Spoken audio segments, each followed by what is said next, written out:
the TokyoBill Weekly Update, an end-of-week news brief on events in and around Japan. Today is August 10th, 2024.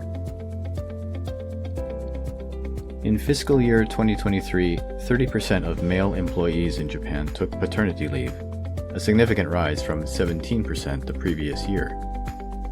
The government mandated in early 2023 that companies inform employees of paternity and maternity leave options, which has increased the rate of parental leave, but still seems far from the target of 50% paternity leave rate by 2025. The length of paternity leave has also increased, although smaller companies are showing lower rates, possibly due to labor shortages and greater difficulty replacing outdated work regulations. The Ministry of Health, Labor and Welfare is promoting the use of doggy bags in restaurants in order to reduce food waste. Despite concerns over food safety, the ministry is working on guidelines for restaurants regarding which foods can be taken home, how they should be packaged, and the responsibilities of both the restaurant and the customer. Doggy bag usage is not very common among Japanese restaurants, possibly due to image concerns and risk of liability in case of foodborne illness. The ministry aims to have the guidelines in place by the end of the year to address the significant amount of food waste coming from restaurants in Japan. The Japanese government has announced a new app to verify the legitimacy of the My Number card, a national identity document introduced in 2015. The card was meant to streamline government services but has faced issues like data breaches and counterfeit cards. The app will use a smartphone camera to confirm card details and will be mandatory. Developers are currently testing the app, and it is expected to be released in August. Japan aims to increase adoption of the card, with plans to replace health insurance cards with the My Number ID cards soon.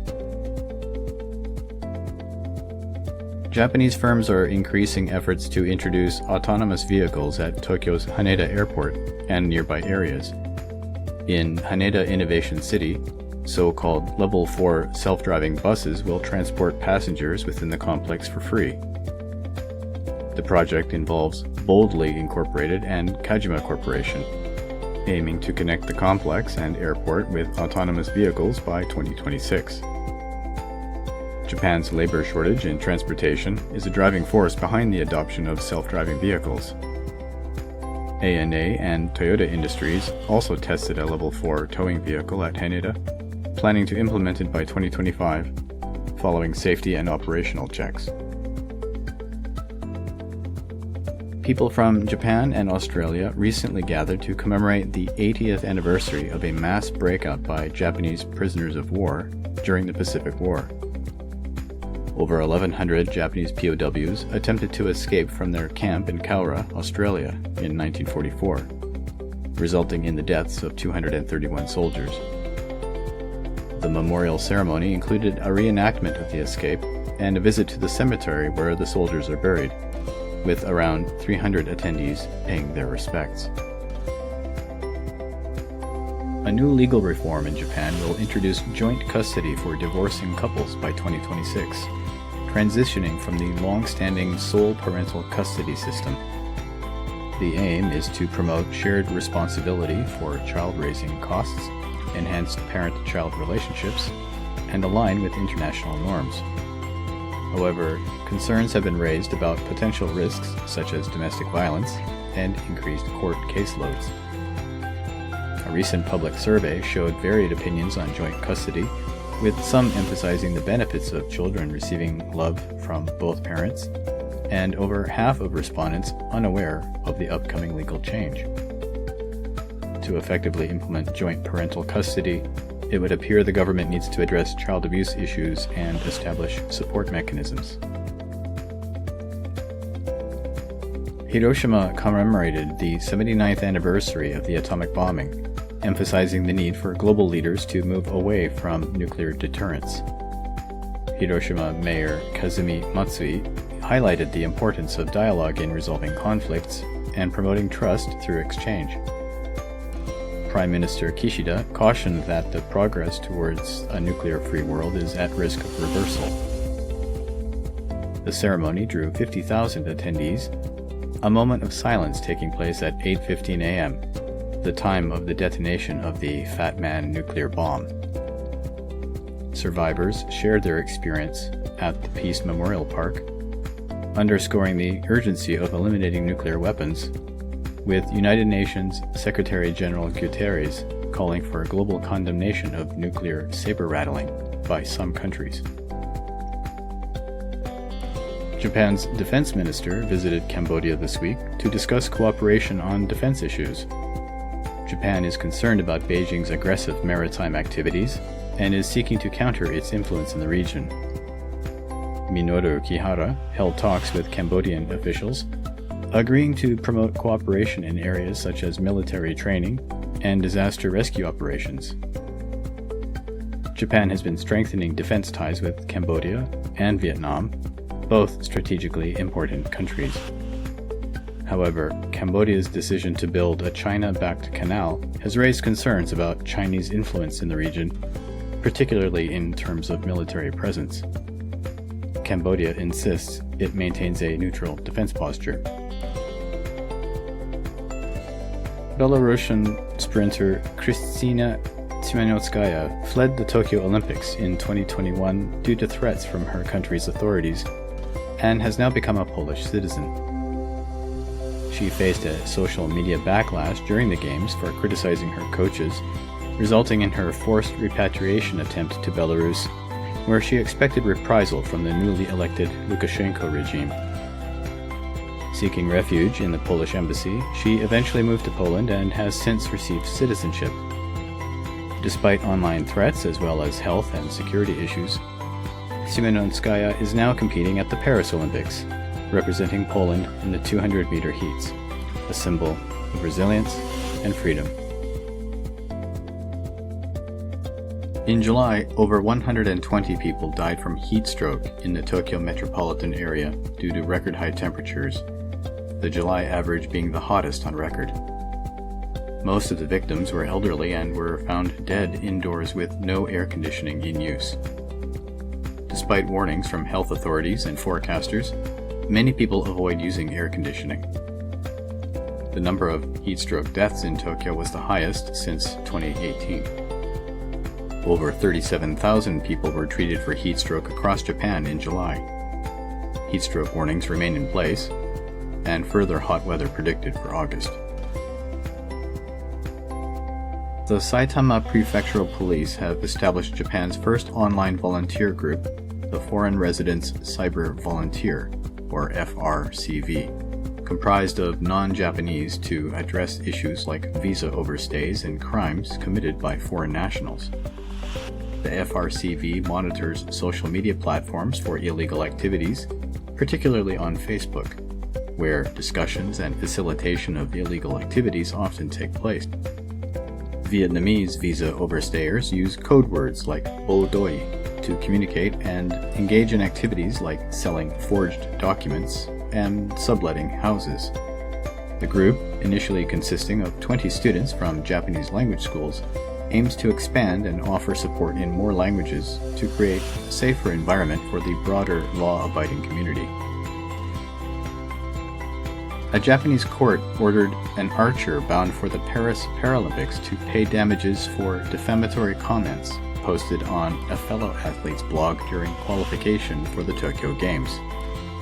The judge found the comments to be false and malicious, causing mental anguish to the victim.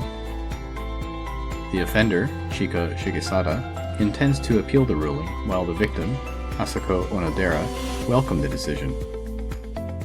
Onodera criticized Shigesada for her actions and expressed disappointment that she will still compete in the Paris Games. The Paralympic Games in Paris will take place between August 28th and September 8th. The Ministry of Land, Infrastructure, Transport and Tourism, or MLIT, has revised guidelines on assessing train congestion rates, no longer using the ability to read newspapers as an indicator of space. This change reflects the shift in passenger habits over the 2 decades since the guidelines were introduced. The use of smartphones as a reference was considered, but ultimately not included in the new guidelines.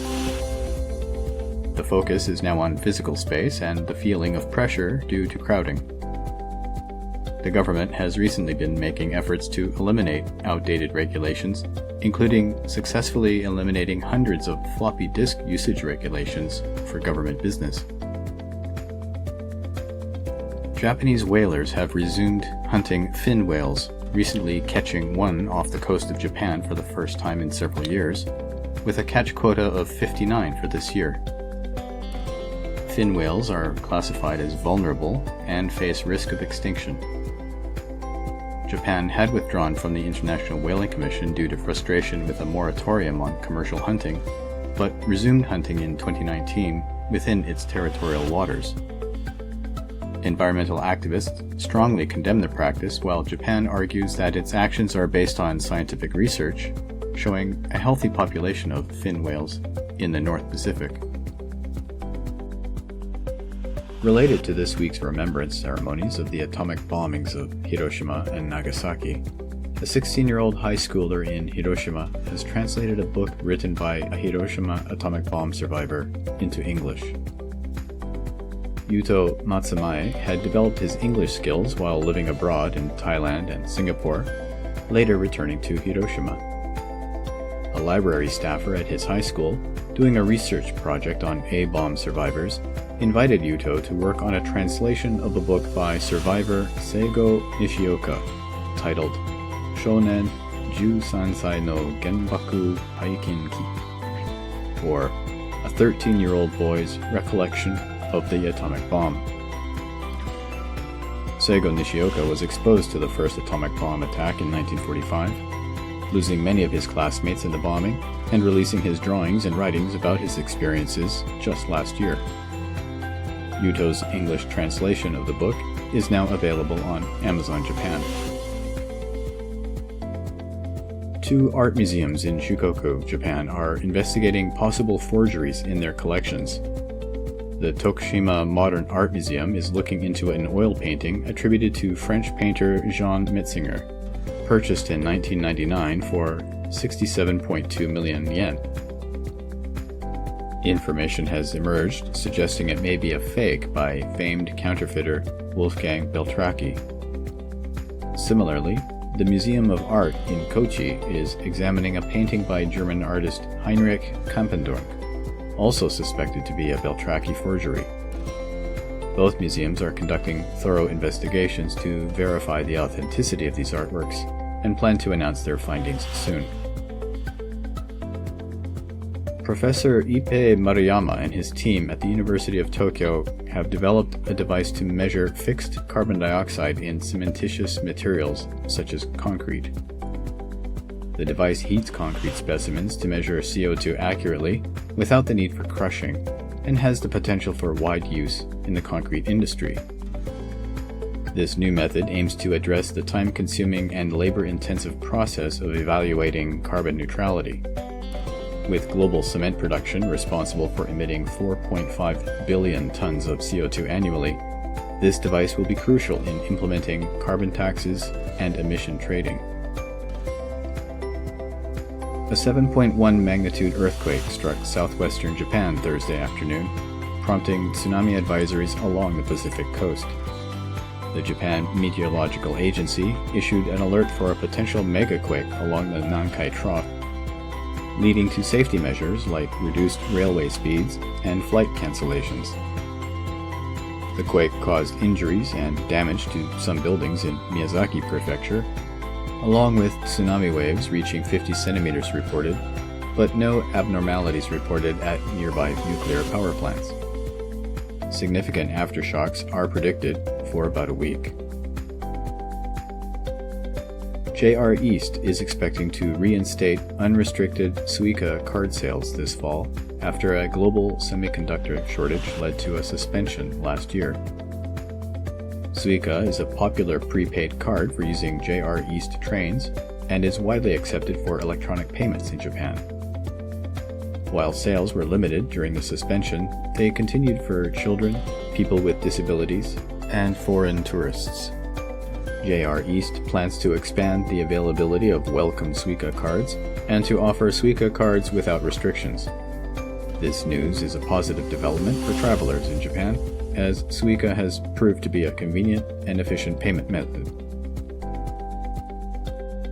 The annual cleaning of the Great Buddha at Todaiji Temple in Nara City took place this week, with monks and temple staff using dusters and towels to remove dirt and dust. Standing at about 20 meters, the Great Buddha was carefully cleaned using 3 gondolas suspended from the ceiling following a memorial service. Around 170 people participated in cleaning the Great Buddha Hall, including the inner gate. Since 1979, monthly sit-ins have been taking place in Nagasaki Peace Park on the 9th day of each month to promote the abolition of nuclear weapons and advocate for a world without war. Despite over 500 sit-ins with the participation of atomic bomb survivors, the threat of nuclear weapons continues to exist.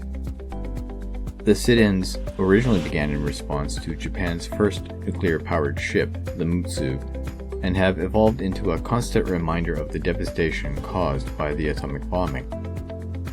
Efforts are being made to continue advocating for nuclear disarmament, and with fewer older witnesses available year on year, younger people are being welcomed to join the movement to ensure its continuity for future generations. Japan's sniffer dogs at airports are being trained to detect large amounts of cash in luggage in addition to illegal drugs. 2 dogs demonstrated their money sniffing skills at Narita Airport, identifying a suspicious bag in a test within 60 seconds. Travelers entering or leaving Japan must declare cash exceeding 1 million yen. Japan Customs aims to enhance detection of illegal activities at airports nationwide with the addition of cash-sniffing dogs. Tokyo Customs Enforcement Division head Kenji Ueda expressed that currency detector dogs provide the ability to inspect luggage on the spot, particularly beneficial during peak travel seasons like summer when the number of people leaving Japan increases. The average life expectancy in Japan in 2023 increased to 87.14 years for women and 81.09 years for men, after a decline in the previous 2 years due to COVID-19 deaths. The trend of increasing life expectancy has been steady since the post-World War II era, with women expected to live longer than men. Cancer remains the leading cause of death for both genders, with significant potential gains in life expectancy if the disease could be completely eradicated. The probability of living to older ages, such as 90 or 95, has also increased for babies born in 2021. That brings us to the end of news items for this week.